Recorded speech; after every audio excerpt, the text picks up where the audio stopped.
on bikes, cars, trucks, and emergency vehicles, and wearing or riding with something yellow, Linda Stoltzfus's favorite color.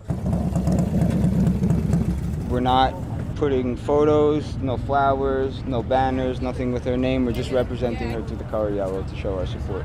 Thousands of people for the tremendous show of support in Lancaster County. I don't want to call it an event, it's a prayer ride. Brendan Vale says he never expected to receive publicity or for this many people to show up outside Ephrata Community Church.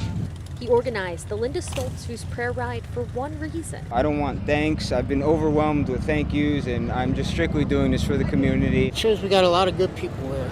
A lot of good people with hearts. Big hearts, right? And big motorcycles. A lot of bikes. The young Amish woman disappeared June 21st. She hasn't been seen or heard from ever since. It was just frightening. It was just frightening for the area. It's terrible. My heart drops. I feel for the family. I feel for the community. Our hearts go out to them. We feel for them. If we were in the same shoes, we would love the support. As the clock ticked, more and more people wrote in. Just seeing all these people pile in just gives me the chills. Motorcyclists from all over the country, many hoping for the same thing, Linda's safe return. I've been checking the news every day to see if there were any updates, and it's still the same. Mike Nolasco driving an RV from as far as California. We were so touched, and we thought it was such a great cause. And nobody asked these people to do this. They're all volunteers, and that's what it's all about. Whether young or old, wearing bandanas or showing their tattoos, near or far. I might be the one person here that's from the furthest away, but our hearts are all in the same place.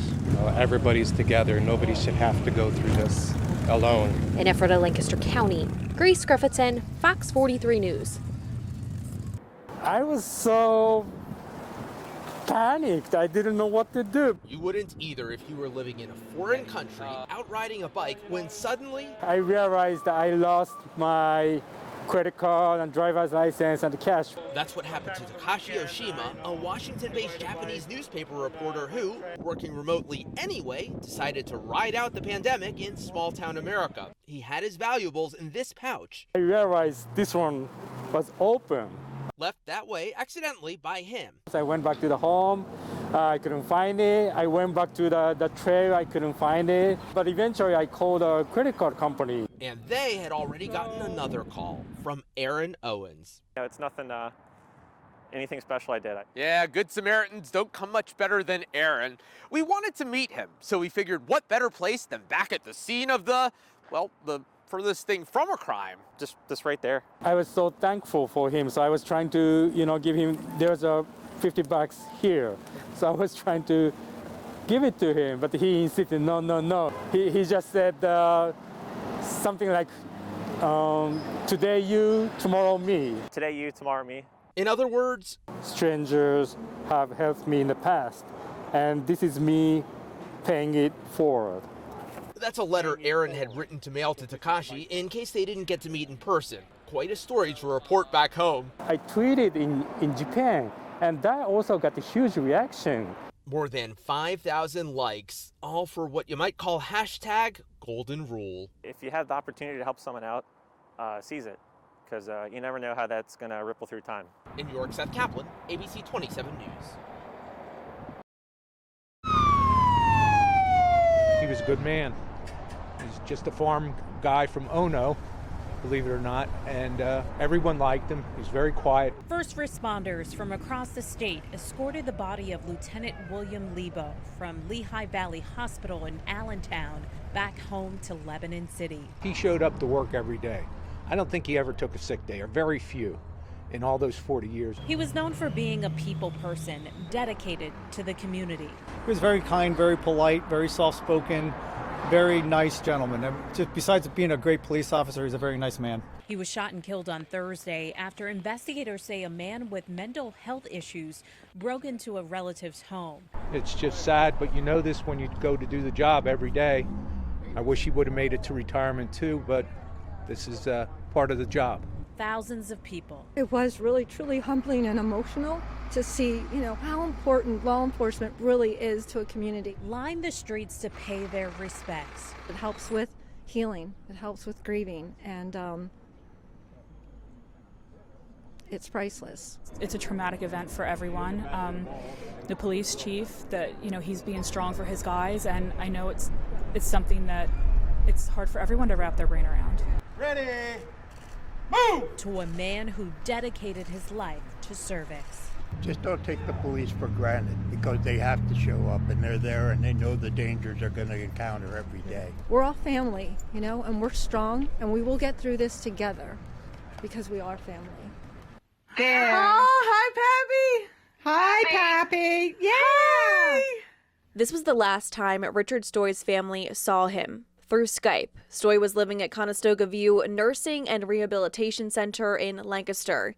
He passed away 4 days after that Skype call from pneumonia, but tested positive for COVID-19 1 week prior.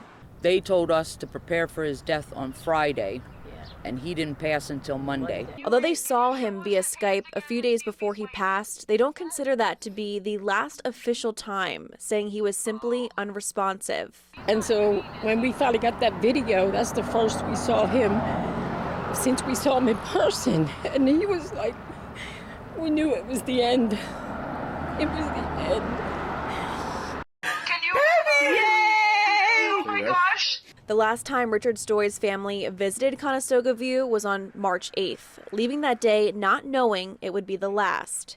A little over a month later, on April 20th, he tests positive for COVID-19. 3 days after that, their final video call on April 23rd. Richard Stoy then passed away 1 week later on April 27th. This was not the goodbye they were looking for. We were asking, we wanted to see him, end of life. We were supposed to be able to get in there. They denied us access, would not allow us to see him. Because of COVID-19, visitation restrictions have been in place for nursing homes since mid-March, following CDC guidelines, the Pennsylvania Department of Health, and the governor's office. We had masks on, we had gloves on, we went through their temperature checking, we signed in, and then we're told, well, why'd you do all that? You're not going upstairs.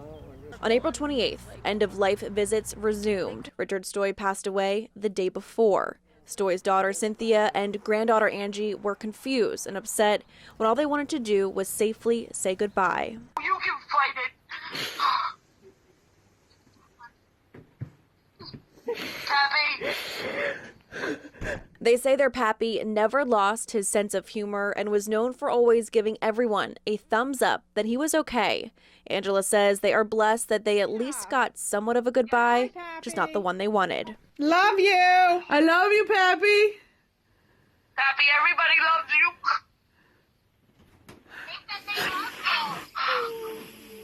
Brianna Gallagher, Fox 43 News. Candy shoot is all we've been really calling it, I guess.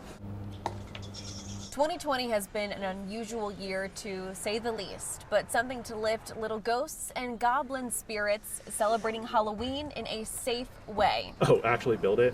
I mean, it's a single 10-foot PVC pipe with ends that I didn't glue. I mean, it took me about a minute to actually assemble the whole thing. It was pretty easy.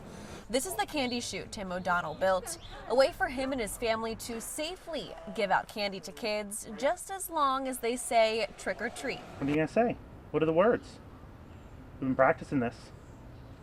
Trick or treat? Well, even if his daughter Erin didn't quite say it, she did love the candy making its way down the chute right into her pumpkin bucket. It's totally something you can get creative with. You don't have to do something as simple and repeatable as I did.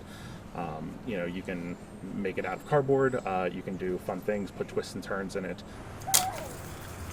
So if you were contemplating making something similar to give out candy this Halloween, give it a try. Get creative and put your own spooky flair on it. Just remember to keep your distance, be safe, and have a happy Halloween.